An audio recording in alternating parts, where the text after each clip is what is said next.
दोस्तों, आज हम एक ऐसे युवा एथलीट का बात कर रहे हैं जिन्होंने बेहद कम उम्र में कॉमनवेल्थ गेम्स से लेकर एशियन गेम्स में गोल्ड मेडल जीतकर इतिहास रचा है। हाँ, दरअसल हम बात कर रहे हैं भारत के युवा जेवलिन थ्रो खिलाड़ी नीरज चोपड़ा की। आज हम आपको नीरज चोपड़ा का जीवन का परिचय बताएंगे, जिसमें आपको उनके इस मुकाम तक पहुंचने के संघर्ष की कहानी बताएंगे। नीरज चोपड़ा का जन्म 24 दिसंबर 1997 को हरियाणा के खंडरा गांव में हुआ था, जो कि पानीपत जिले का एक छोटा सा गांव है। वह एक मध्यम वर्गीय किसान परिवार से ताल्लुक रखते हैं। उनका परिवार कृषि पर निर्भर है। नीरज के पिता सतीश चोपड़ा हैं। बचपन में नीरज अपने परिवार का सबसे लाडला बच्चा था। घर वाले के इसी लाड प्यार की वजह से नीरज का वजन काफ़ी बढ़ गया था, जिसके बाद उनके घर वाले इस बात को लेकर काफ़ी चिंतित हो गए और अगर ऐसा रहा तो नीरज का हाइट नहीं बढ़ेगी।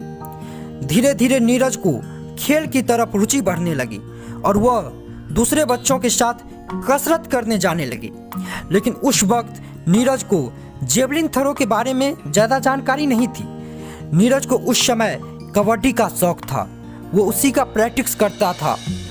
नीरज के गांव में स्टेडियम नहीं था।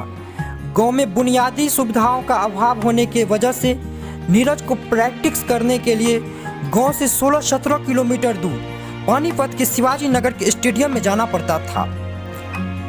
नीरज जिस स्टेडियम में प्रैक्टिस करने जाता था, उसी स्टेडियम में जयवीर नाम का एक सीनियर खिलाड़ी जेवलिन थ्रो का प्रैक्टिस करता था। जयवीर नीरज का अच्छा दोस्त भी था। एक दिन उसने नीरज को जेवलिन थ्रो के प्रैक्टिस करने को कहा। जब नीरज ने भाला फेंका तो जयवीर उससे को देखकर ज़्यादा प्रभावित हुआ और उन्होंने नीरज को सलाह दी कि तुम जेवलिन थ्रो का प्रैक्टिस करो, तुम्हारा हाइट भी अच्छा है, तुम आगे जा सकते हो। तब से जयवीर नीरज का एक बढ़िया साथी बन गया और दोनों एक साथ प्रैक्टिस करने लगे। लेकिन दिक्कत यह थी कि नीरज का वजन उस समय 80 किलो था, जिसको उसे कम करना था। उस वक्त नीरज ने ठान लिया कि उसे इसी गेम में आगे बढ़ना था और 2 महीने में उन्होंने 20 किलो वजन कम किया। अच्छी जेवलिन खरीदने के लिए नहीं थे नीरज के पास पैसे। आपको बता दें कि एक बढ़िया जेवलिन, क्वालिटी का जेवलिन की कीमत 1 लाख रुपए से ज़्यादा होती है। चूँकि नीरज के किसान परिवार के बच्चे थे, तो उनको इतने पैसा आना संभव नहीं था। उन्होंने इतने महंगी जेवलिन खरीद नहीं पाए, इसीलिए शुरुआत में 6 से 7 हज़ार की जेवलिन से प्रैक्टिस करता था। वो फ़ोन में जेवलिन थ्रो का वीडियो देखकर कुछ नया सीखने का कोशिश करता था। एक इंटरव्यू में उन्होंने बताया कि वह सपने में भी जेवलिन थ्रो का प्रैक्टिस करते दिखता था। देखने वाले को सिर्फ यही लगता है कि जेवलिन थ्रो के खेल में कुछ दूर भागकर भाला ही फेंकना होता था। लेकिन दोस्तों, यह खेल इतनी भी आसान नहीं होता जितना दिखता है।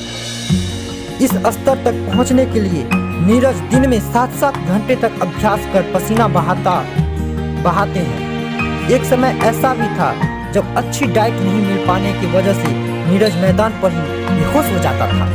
नीरज ने 2016 में जूनियर विश्व चैंपियन में गोल्ड मेडल जीता। 2012 में लखनऊ में और नेशनल जूनियर चैंपियन में 68.46 मीटर भाला फेंककर स्वर्ण पदक जीता था। 2013 में नेशनल यूथ चैंपियन में दूसरा स्थान हासिल किया और यूक्रेन में होने वाली वर्ल्ड यूथ चैंपियन में जगह बनाई। 2015 में इंटर यूनिवर्सिटी चैंपियन में 81.04 मीटर थ्रो फेंककर एक ग्रुप का रिकॉर्ड अपने नाम किया। 2016 में जूनियर विश्व चैंपियन में 86.48 मीटर भाला फेंककर नया कीर्तिमान स्थापित किया। इसी तरह आज नीरज चोपड़ा ने पूरे देश को गौरवान्वित कर दिया, गोल्ड मेडल जीत लिया और आज उन्हें हम लोग गोल्ड मैन के नाम से भी जानते हैं। यही थी नीरज चोपड़ा की जिंदगी की कहानी। दोस्तों, आपको यह युवा खिलाड़ी की संघर्ष की कहानी कैसे लगी, प्लीज कमेंट में हमें बताइए। और अगर अच्छा लगे तो वीडियो को लाइक कीजिए, अधिक से अधिक शेयर कीजिए और चैनल को सब्सक्राइब कीजिए। Thank you.